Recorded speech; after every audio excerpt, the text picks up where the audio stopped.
All right, it's chip of the day. In fact, we're going to have a twofer. We're going to have two chips of the day. A micro uA78G and a micro uA79G. None of this 3-terminal regulator garbage. This is a 4-terminal regulator. Yes, sir. So before there, I think this is before the LM317 and LM337 positive regulators and negative adjustable regulators. There were these guys, and I have to say I've never ever seen one before. But they look they look like a TO220, except they got 4 legs on them. They got 4 legs. And the heatsink is not a big piece of metal that comes out. It's a little thin piece of metal that's got a bend in it. It's got this little jog in it, right? So this, I think this predates everything. It's a really weird package, and I don't know, kind of strange. But one of them is for positive stuff, 78. One's for negative stuff, 79. Yeah. Output current in excess of 1 amp. They adjust from +5 to +30, or from -30 to -2.2. So weird thing. They don't adjust down very. So if you remember, the 317 adjusts down to, I think, 1.25 volts, because that's what its reference internally is. Well, this has a 5-volt reference internally, so you can only go down to 5 volts. So they're only kind of good for maybe regulating 12 volts, 15 volt, like op amp type things, right? So that's what they're kind of good at. You can take them up to 40 volts input. What else do you need to know about these things? Oh, here's some cool schematics. These are kind of what's inside these things, the positive and the negative. So yeah. So there's an in-out and common, and then instead of doing double duty on the common, they have a common and they also have a control voltage, which is the thing you set to 5 volts. As a 317, you put in a resistor divider to get to a 1.25 volts. So that's what we're going to do today. You use them exactly the same way. It's just there's just one extra wire on them. So you have in-out ground and then the control. So I guess they wanted to, I don't know. They hadn't figured out yet that you can do the same thing with both of those pins. Anyway, let's hook one up and see if we can get it to go. All right, here we have them.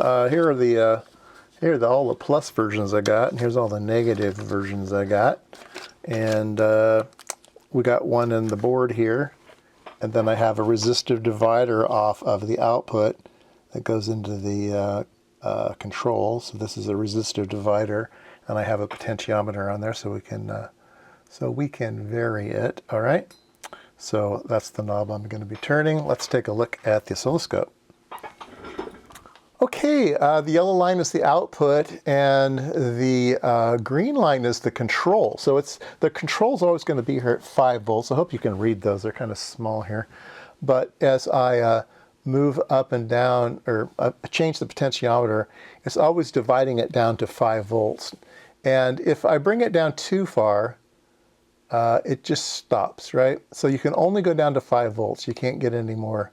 You can't get any more than 5 volts. And as I go up, then I'm starting to not have enough headroom, and my 5 volts is going to go down because my power supply is 15 volts. So the top of the screen is 15 volts. So as I approach about 1.25 volts or so, this is 13 volts, 14 volts, so about 1.25 volts, it starts to clamp, and then I can't get any more voltage in my 5 volt. My resistor divider drops below 5 volts. That's the correct way to say it.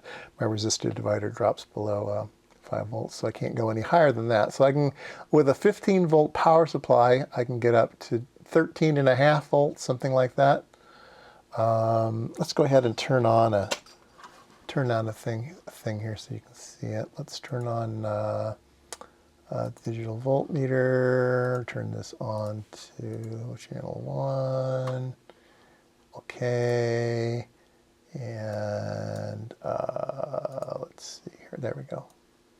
So I can move it over here so we can see it. So yeah, I can drop it all the way down to 5 volts, and I can go up, and then it starts failing at 13.8 volts, something like that. All right, well, comment below if you've had any experience with these things. I don't know, maybe they're just too old for my time. I grew up on 317s and 337s. I'd like to know if these were a nightmare or they were so much better than the 317 when it came out. You know, what's good about these and what's bad about these? And I've never seen one before, but you got to see 2 of them right here. I've got the negative ones. It's going to operate the same way. No need to hook it up. But yeah, plus and minus regulators of the old days. And these are Fairchild parts too.